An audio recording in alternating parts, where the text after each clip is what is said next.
Some pains in life feel ordinary, and some pains feel ancient. You go through something and it doesn't feel new, it feels familiar, as if life is not happening for the first time, but repeating itself through different phases, different places, different names. And that is where the question begins. Is this karma? Is this a past life debt?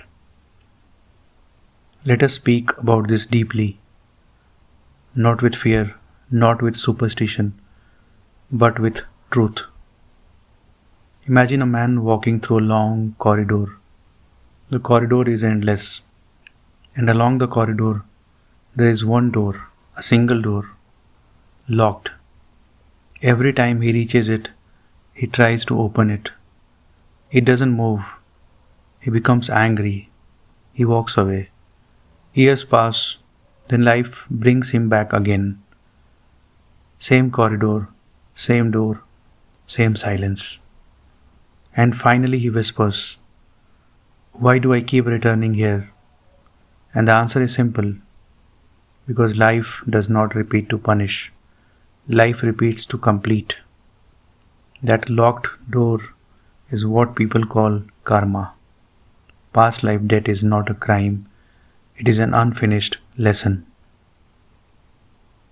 People think karma means I must have done something wrong. But karma is not revenge, karma is memory.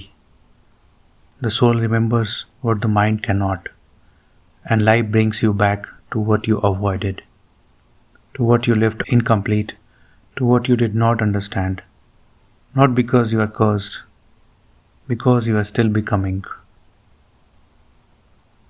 Have you ever felt heavy for no clear reason? Nothing is wrong externally, but inside, something feels unfinished. Some people carry guilt they never earned. Some carry loneliness they cannot explain. Some carry fear that does not belong to the present.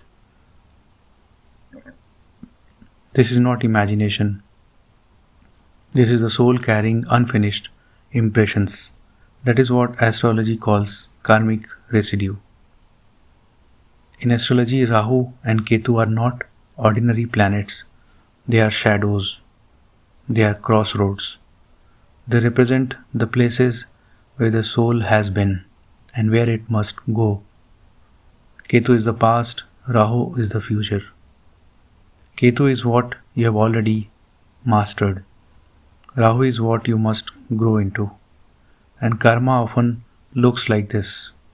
You keep living in Ketu until life pushes you toward Rahu. Imagine a soul that lived many lives, seeking recognition, power, applause, a name.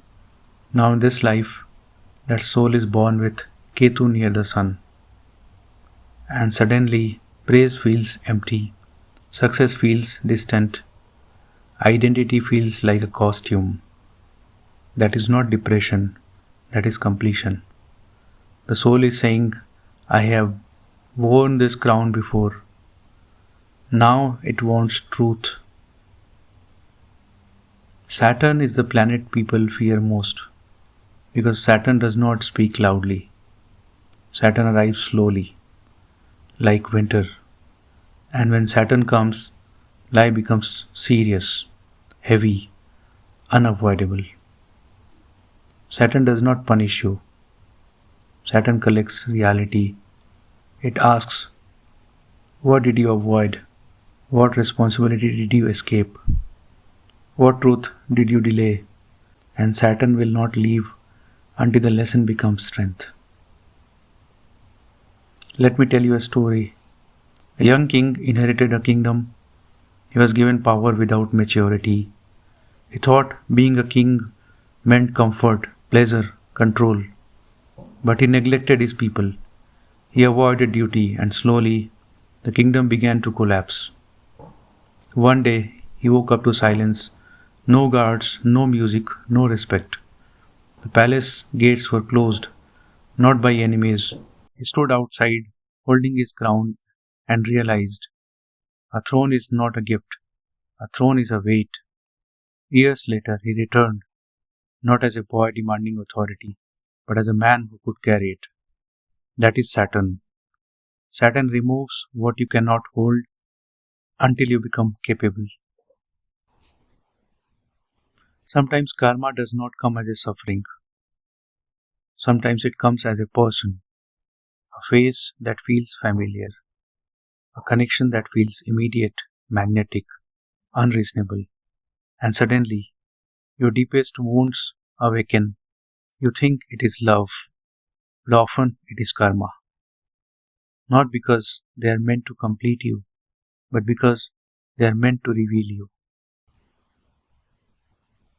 Some people are mirrors, they don't come to stay forever, they come to show you yourself.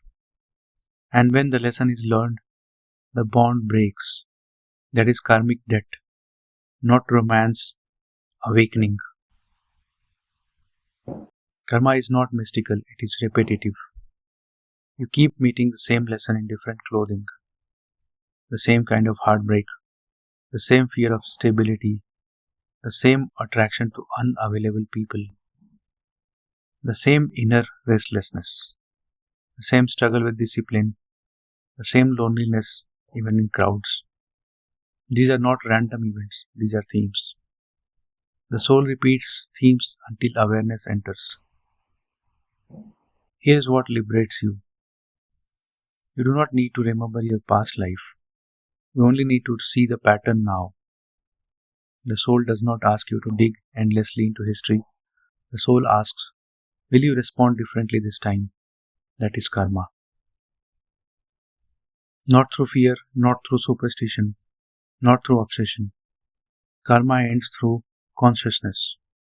The debt clears when the lesson becomes wisdom.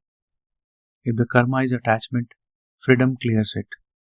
If the karma is avoidance, discipline clears it. If the karma is ego, humility clears it. If the karma is control, surrender clears it. Karma does not demand suffering. Karma demands growth. So if life feels heavy, if something feels ancient inside you, do not ask, what sin did I commit? Ask, what lesson is life repeating until I awaken? Because past life debts are not chains, they are unfinished chapters, waiting to become wisdom. Saturn matures, Rahu expands, Ketu releases, and karma ends the moment awareness begins.